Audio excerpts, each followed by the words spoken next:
Part of Joe Rogan's attraction is that he isn't exactly the epitome of subtlety. If you put a microphone in front of him, you can be sure that it will contain a combination of unvarnished opinions, ruthless honesty, and a hint of scandal. Rogan's podcast deep discussions, heated arguments, and the occasional viral moment may all be found on the Joe Rogan Experience. There are no bounds in this place, and nothing is forbidden. But that flexibility has its detractors, particularly when Rogan's straightforward tone crosses the line into the politically sensitive or culturally sensitive. He was sworn in. Trump gave his second inaugural address, which I have to say was more ominous than I anticipated. In order to ensure the security and continuing stability, the Republic will be reorganized into the first galactic empire.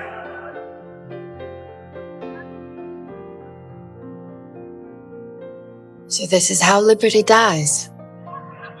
With thunderous applause. To ensure you don't miss out on the most recent Hollywood news, please like and subscribe to the channel before we proceed with this entire drama. Enter the polished, camera-ready host of ABC's Jimmy Kimmel Live, Jimmy Kimmel. Although Kimmel's career has been based on classic late-night comedy, celebrity interviews, written monologues, and a healthy dose of topical humor, his comedic tone really took off once Donald Trump was elected president. He didn't hold back in voicing his opinions, and his monologues became sharper and more frequent as he made digs at the political establishment. Others saw him as a parody of Hollywood's alleged liberal slant, while many saw him as a voice of reason in turbulent times. He's had a real problem with Elon from the beginning of this thing, but it's like he's in this leftist thought bubble. He is in the most leftist thought bubble available, which is Hollywood. You know, he famously, there's some videos of him in blackface, and those came out, and he had apologized for them, and I think he took that hit and like really doubled down the other direction. There is no greater contrast between these two comedy titans. Unscripted, unfiltered talks are what Rogan thrives on. In the streamlined, prepared structure of network television, Kimmel excels. Their comedic styles are a reflection of both their personalities and the audiences they serve. The moment had come for their worlds to meet, and indeed they did so spectacularly. Shortly after Trump's inauguration, the drama was set in motion.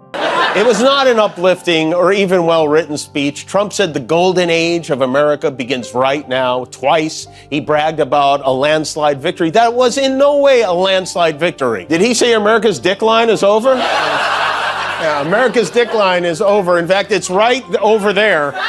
There it is.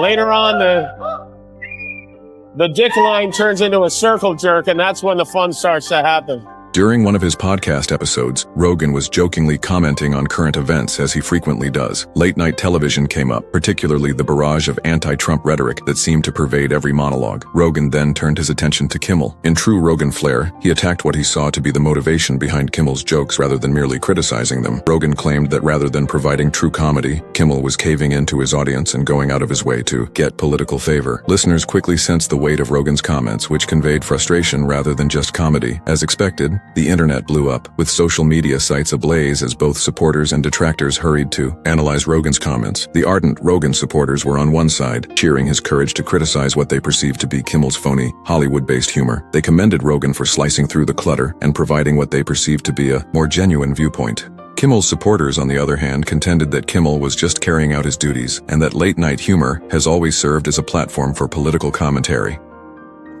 Carrie Underwood, you see President Trump waiting for Carrie Underwood to perform, and her performance will soon begin. As President Trump looks on next to the new Second Lady, Usha Vance, who is also waiting for Carrie Underwood to begin her performance of America. All right, what?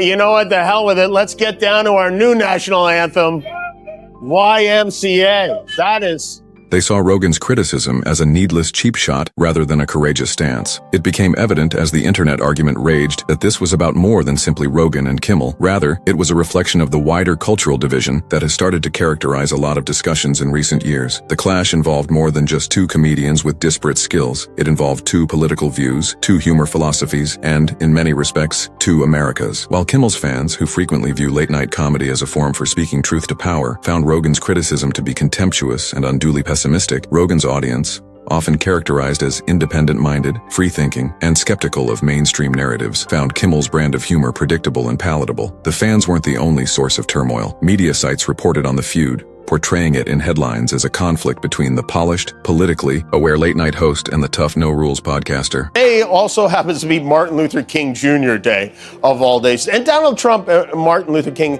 they do have something in common. One had a dream, the other had Eric. But Trump promised his administration would work to make Dr. King's dream come true. He said that in a speech, and he's right. These people will make sure we are judged based on the content of character, not on the color of their lily white skin. It was wall-to-wall white people at this inauguration. Rogan's argument that comedy should be genuine and agenda-free was referenced in a few pieces. Others stood up for Kimmel, claiming that his humor was crucial in holding those in positions of authority accountable. The media frenzy simply served to stoke the flames, keeping the conflict in the public eye for weeks. Naturally, this was not the first time that Kimmel or Rogan had been at the focus of controversy. For his part, Rogan has long been a target of criticism. His selection of guests, which has been praised for its diversity and criticized for its lack of bounds, has included philosophers, scientists, conspiracy theorists, and divisive political personalities. Supporters contend that his podcast is a forum for free thought and open discussion, while detractors charge him with providing a forum for divisive viewpoints. Kimmel has also received criticism. His older sketches have drawn criticism for being inappropriate and outdated by today's standards, especially those from his stint on The Man Show. Even though he has openly apologized for several of these jokes and skits, his critics still take issue with them anyway. We'll pursue our manifest destiny into the stars, launching American astronauts to plant the stars and stripes on the planet Mars.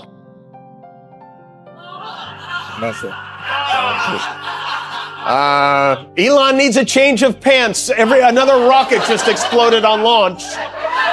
This Elon Musk, if this isn't a real-life comic book villain, I don't know who could ever possibly be that. These previous disputes served as fodder for the Rogan-Kimmel feud, with supporters of both sides bringing up past gaffes to support their side's position. This added intrigue to the feud, with some conjecturing that the tension between Rogan and Kimmel extended beyond comedy and politics. Was it a personal argument, an ego clash, or just two comedians with very different worldviews getting on each other's nerves? With fans analyzing every word and movement for hints about the true nature of the dispute, the chatter only served to heighten the drama. At its core, the feud addressed a larger question. What role should humor play in politically tense times? Is it preferable to go entirely off the cuff in a free-form podcast as Rogan does, or to provide incisive satire within the confines of network television, as Kimmel does? Naturally, the response varies depending on who you ask. Kimmel's style exemplifies humor at its best, incisive, perceptive, and prepared to stand up for what's right. The meticulously crafted narratives of mainstream media are a welcome contrast to Rogan's approach. The Rogan-Kimmel controversy also brought attention to how comedy itself is evolving. Traditional media is facing unprecedented challenges as a result of the growth of podcasts and independent content producers. Rogan exemplifies this change with his enormous audience and platform. He is not answerable to network executives or advertisers, which allows him a degree of creative freedom that traditional hosts like Kim can only imagine. However, this freedom comes with responsibility, and critics claim that Rogan occasionally uses his platform carelessly, giving airtime to people and ideas that should be scrutinized rather than amplified. Biden pardoned a bunch of people who didn't commit crimes.